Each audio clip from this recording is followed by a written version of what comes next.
Now move to the chapter 7, that is international financial market.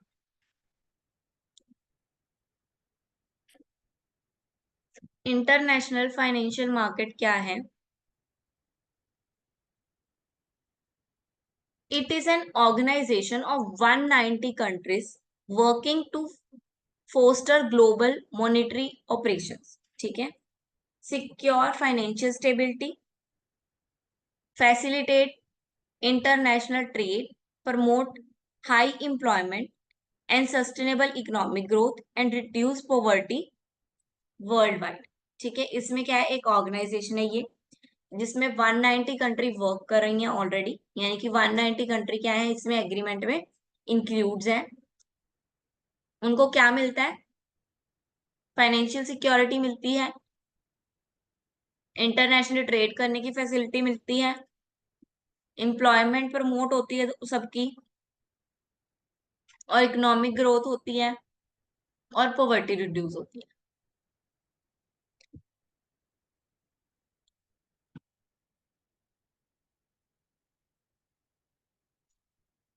IFMF आया कब था? दिसंबर 27, 1945 में आया था, इंटरनेशनल मॉनेटरी फंड। ये इसके ऑब्जेक्ट से रीड कर लो फटाफट, जो हमने ऊपर पढ़े वही हैं, ठीक है।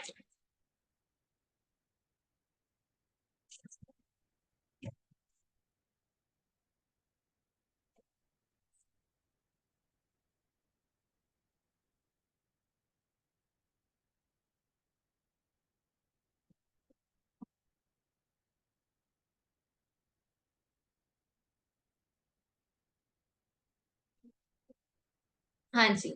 अब IMF का रोल क्या है इंटरनेशनल बिजनेस ऑपरेशन में?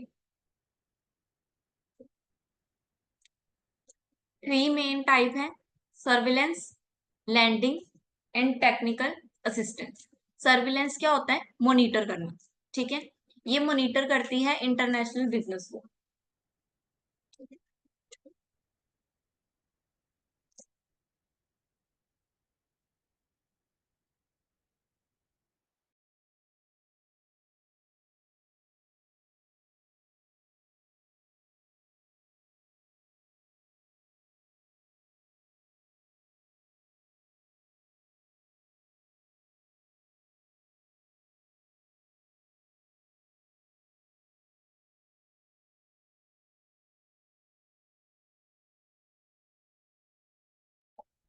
ठीक है, फर्स्ट है सर्विलेंस का काम, यानी कि मॉनिटर करना, सबको जांचना कि कौन कौन सी कंपनीज इसमें ट्रेड कर रही है, ठीक है, उनपे नजर रखना, मॉनिटर करते रहना उनको।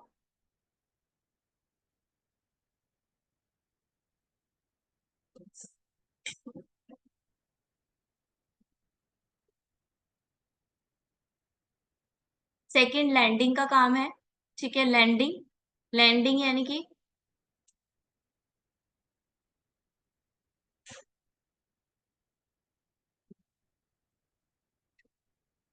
IMF का फ्यूचर आउटलुक दिया हुआ है।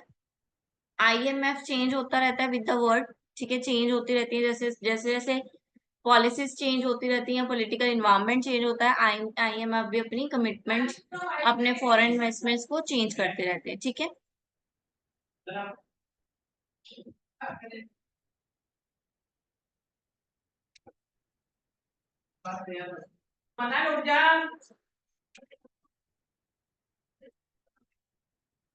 Now foreign exchange market. Foreign exchange market क्या है?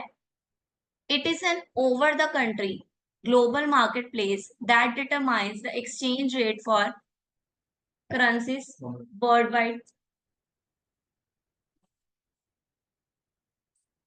Participants can buy, sell, exchange, speculate on currencies. For multinational companies to conduct business, foreign exchange is one of the critical factor in the environment. For example, US-based company doing business with a company in Japan and paying them in US currency.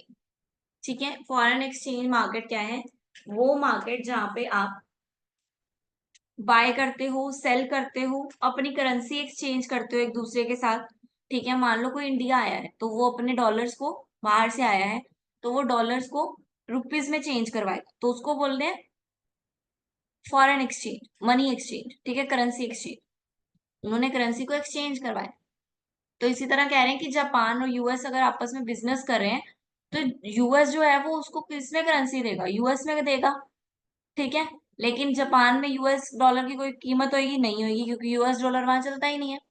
तो Japan क्या करेगा, उसको exchange करेगा in their currency, in their own currency, ठीक है। Reporting dealers, जो भी institutes हैं बड़े बड़े, उनको रिपोर्ट करना, उनका डाटा रखना अपने पास।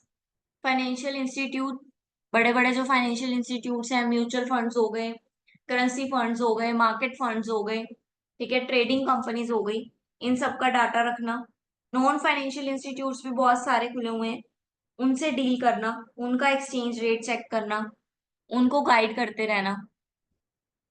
Bank for international statements, international statements के जो बैंक्स हैं, यानी कि जो इकोनॉमिक स्टेट इंटरेस्ट जनरेट करते हैं, ठीक है, जो डेवलपमेंट में हेल्प करते हैं, ग्लोबल मार्केट में वर्क करते हैं, इंटरनेशनल स्टेटमेंट्स बनाते हैं, तो वो बैंक्स भी क्या करेंगे, उन बैंक्स को भी स्टेबल रखना, ठीक है, उन बैंक की भी स्टेबिलिटी को चेक करते रहना, उनका नेचर चेंज होने की वजह से, मतलब इन्वायरमेंट वगैरह चेंज होने की वजह से उन पे क्या इम्पैक्ट आ रहा है ये देखना।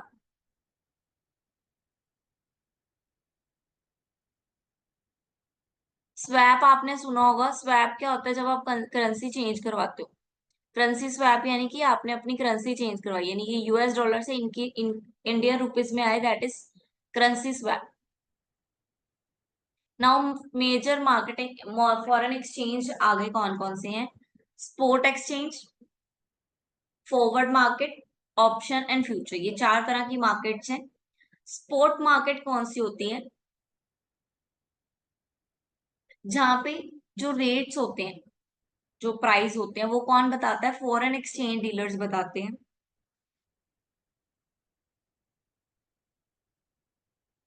ठीक है। बिड यानी कि बाय रेट एक आता है, ठीक है, अगर जिस उस रेट पे जिसपे उसको एक बाय रेट मिलता है, जिस रेट पे वो बाय करता है, देन उसके पास एक सेल रेट होता है जिसपे वो सेल कर सकता है,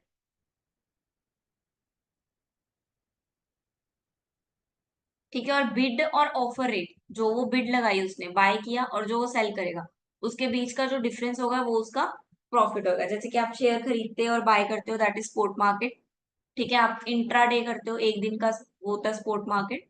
देन फॉरवर्ड मार्केट क्या है, जब आप लगा रहे हो बिजनेस में, बट इसका जो रिटर्न है या ट्रांजेक्शन है वो विद विद मतलब आफ्टर 2 डेज होएगा, ठीक है। 2 बिजनेस डे के अंदर ये वर्क किया जाएगा, मतलब ऑन द स्पॉट आपको बाय सेल नहीं किया जाएगा। बाय आपने कर लिया 2 दिन के अंदर, 2 दिन के बाद आप उसको क्या करोगे, कन्वर्ट करोगे ऑफर में, यानी कि सेल में। देन ऑप्शन, ऑप्शन क्या है, option is a right but not the obligation, ये आपके पास राइट है, आप कर सकते हो ऑप्शन मार्केट, बट ये कोई ऑब्लिगेशन नहीं है कि आपको करना ही करना है, ठीक है। एक चीज ना खरीद के 2-3 चीजें इकट्ठी खरीद ली उतने ही रेट में, दैट इज ऑप्शंस, ठीक है, आपने अलग अलग ऑप्शन सिलेक्ट कर लिए। फ्यूचर मार्केट, फ्यूचर क्या है, आपकी जो करेंसी है वो एक्सचेंज की जाएगी इन फ्यूचर, फ्यूचर में आप उसको कन्वर्ट करवाते हो, फ्यूचर में आप उसको सेल्स में कन्वर्ट करते हो, that is future exchange, means more than 2 days. Exchange rate कैसे डिटरमाइन होते हैं, इसके भी 3 कैटेगरी हैं, hard patch, soft patch and floating arrangements. Hard patch क्या है, exchange it is when one currency is tried to usually strongly currency such as a euro and dollar. Hard patch यानी कि जो स्ट्रॉन्गेस्ट है, ठीक है, जिसके पास ज्यादा शेयर्स हैं, ज्यादा वैल्यू है, दैट इज हार्ड पैच, यानी कि यूएस डॉलर। यूएस $1 हमारे 80 रुपए के बराबर है, तो हार्ड पैच कौन हुआ, US dollar is a hard patch, ठीक है। यहाँ से 80 रुपीज लेके जाएंगे तो वहां सिर्फ $1 ही बनेगा, बट वहां से $1 लेके आएंगे तो यहाँ के 80 रुपए बन जाएंगे, ठीक है, तो वो हार्ड पैच हुआ। सॉफ्ट पैच क्या हुआ, जो करेंसी पे रेट अप्लाई हो रहा है, जिस करेंसी जिस कंट्री पे वो रेट अप्लाई हो रहा है, that is soft patch.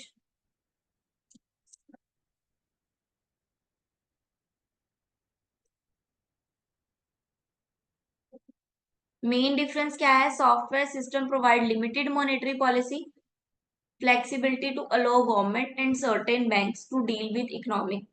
A soft wedge can apply to reverse currency within a narrow or wide range. ठीक है, जो सॉफ्ट पैच की करेंसी है वो ज्यादा लोग नहीं इशू कर सकते, वो गवर्नमेंट, ठीक है, सेंट्रल बैंक्स, ऐसे वाइड रेंज और नैरो है इसकी रेंज, ठीक है, जबकि हार्ड पैच की रेंज जो है वो लार्ज। देन फ्लोटिंग एग्रीमेंट क्या है? आप एक करेंसी से दूसरी करेंसी पे शिफ्ट कर जाते हो, आपकी सप्लाई और डिमांड ओपन मार्केट में चेंज होती रहती है। पौंड एंड यूरो दोनों is exchange, floating exchange rate.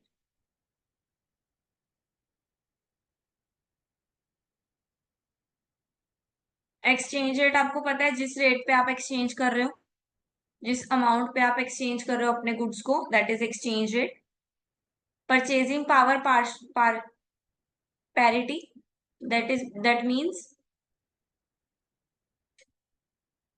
कितने आपकी परचेजिंग पावर है, आप कितनी परचेजिंग आप कर सकते हो।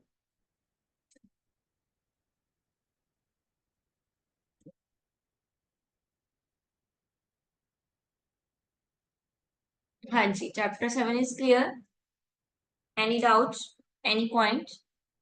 आप जब इसको खुद से भी पढ़ते हो और आपको कोई पॉइंट आता है आपके माइंड में और आपको लगता है कि समझ में नहीं आ रहा है, आप मुझे मैसेज करके बोल सकते हो, ठीक है, तो मैं आपकी हेल्प कर सकती हूँ उसमें, मैं आपको उसको सॉल्व करके उसको इजी लैंग्वेज में आपको प्रोवाइड करवा दूंगी, ठीक है।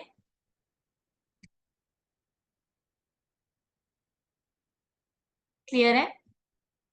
कोई डाउट?